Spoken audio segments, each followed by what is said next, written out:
Smile students, today we are going to recall the basic degrees and order of adjectives as we write a description paragraph. But before we proceed to our next lesson, I want you to identify the verbs in the following sentences. Let's have the first sentence.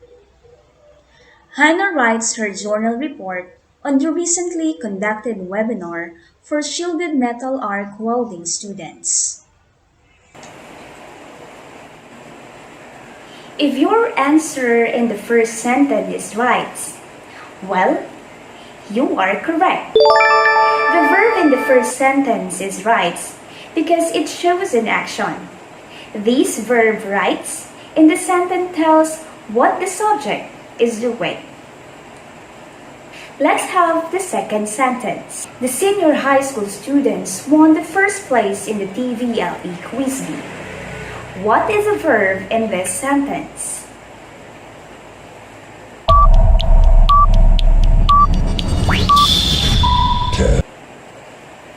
The correct answer is won. The verb in the second sentence is won. Let's try the last one. Mr. Melbert will facilitate the assessment among SMILE students. What is the verb in this sentence?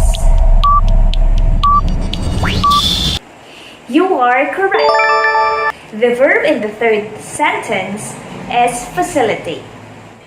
Good job, students. It appears that you already know the verbs and how they are used in sentences. This time, we are going to discuss and focus on adjectives and how you are going to use them particularly in writing a descriptive paragraph.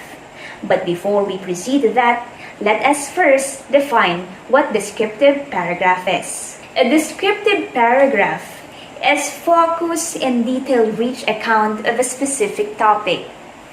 Paragraphs in this style often have a concrete focus. Some details to consider when you are describing an object examined.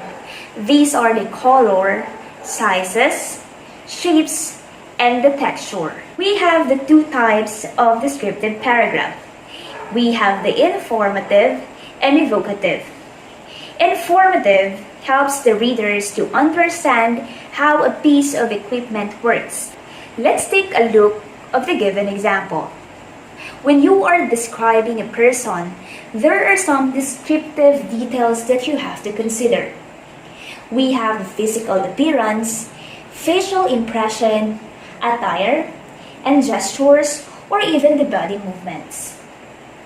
We have the function of description, such as to sell, to warn, to evoke certain emotions, and to inform. Let's take a look at the given example. The man sitting on the green armchair is my best friend. In this example, when you are describing, you have to consider first the physical appearance, the facial impression, the attire and gestures, or even the body movements. On the other hand, we have the evocative. Evocative aims to stir up emotions through details. Example, everyone's jaw dropped and stood for a moment when two students were shot the other night. The incident got everyone's knees shaking and trembling. Again, when we talk about evocative, it aims to stir up emotions through details. Again, we have two types of descriptive paragraph, which is the informative and evocative. Now let us explore the world of descriptive. Let us read the paragraph and let us try to highlight the adjectives in each sentence. Scary stories can make the imagination run wild. On hot summer nights, Julian and the other boys sleep out in the yard. They put up a tent in the dark corner where the trees and bushes are thick. That way the boys can easily imagine they are wild, uninhabited country. One evening, Mike suggested that they tell ghost stories about werewolf after a particular spine-tingling story. Mike couldn't sleep. He was too nervous.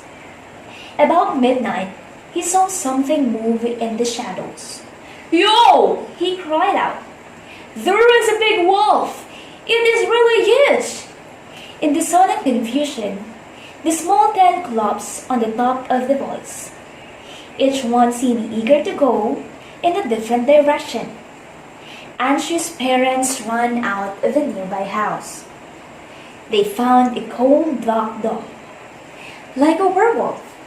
This animal was very curious. It was sniffling at the tangled arms, legs, and bodies under the tent.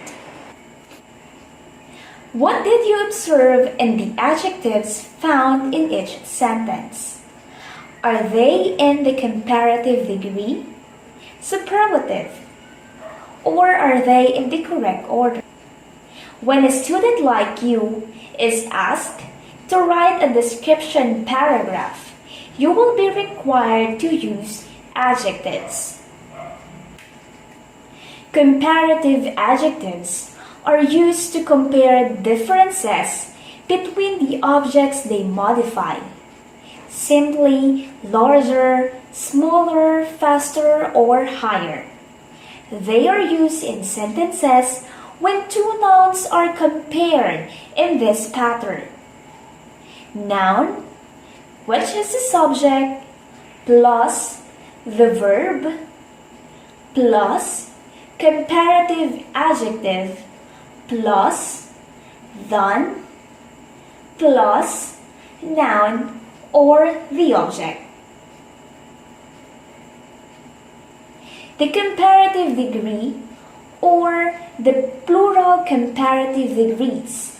Plural comparative degrees, the form of an adverb or adjective modified by more or ending in er that is used when comparing two things. At this point, let us identify the correct comparative form of the following adjectives. What is the comparative form of good? You are correct. The answer is better. What is the comparative form of noisy? Good job! You got the correct answer. What is the comparative form of dangerous? Very good! You got the right answer. What is the comparative form of the adjective bad? If your answer is worse, then you are correct. We have this a superlative degree. A superlative adjective is a word that describes a noun comparing it to two or more nouns to the highest or lowest degree. Here are the examples. She is the tallest girl in the group. This painting is the most beautiful of it all. They are used in sentences when two or more nouns are being compared in this pattern. Subject or the noun plus the verb plus the superlative adjective plus the object. Here are some of the examples.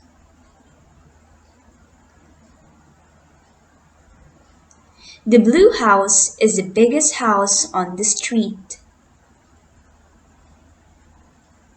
Rock music is the best kind of music. My dog is the laziest pet in my house.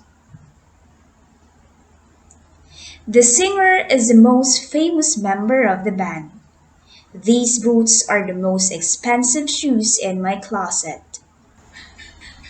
At this point, let us identify the correct superlative form of the following adjectives. Let's have the first example. What is the superlative form of the adjective tall? The superlative adjective is the tallest. Now, let us try. What is the superlative form of the adjective careful? Very good. You got it correct. What is the superlative form of the adjective good? That's right! What is the superlative form of the adjective noisy? You are correct. What is the superlative form of the adjective dangerous? Very good. Congratulations! You are now ready to do your own. For your reflection, I want you to write a description of your family.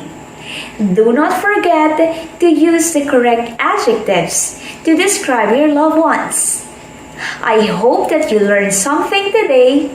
See you on our next lesson. Bye!